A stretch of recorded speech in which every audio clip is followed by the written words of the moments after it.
Hei, Oliver siin.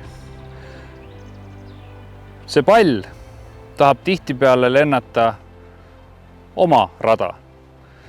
Aga kuidas kontrollida natukene selle raja nii-öelda trajektoori?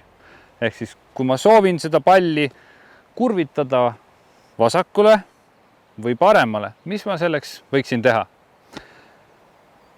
Võtame esimese hooga sellise löögi, mis võiks palli kurvitada siis vasakule. Seda nimetatakse troolöögiks. Kui ta läheb juba üleliia vasakule, läheb ta huukiks. Aga mida me selleks teha saame? Minu soovitus selline.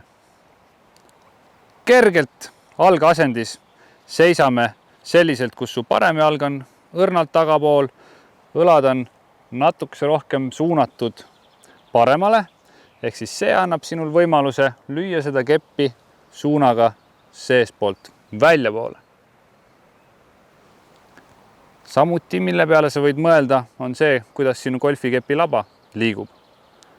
Ehk siis natukese anda randmetest rohkem siis laba keeramist peale, kinnises suunas või siis vasakule suunas, golfi keeles kinni. Ehk siis see löök sinu puhul võiks tulla rohkem mõõtes selja tagant ettepoole viskega ja see golfikepi laba lendab mõnusalt vasakule kinni. Proovime.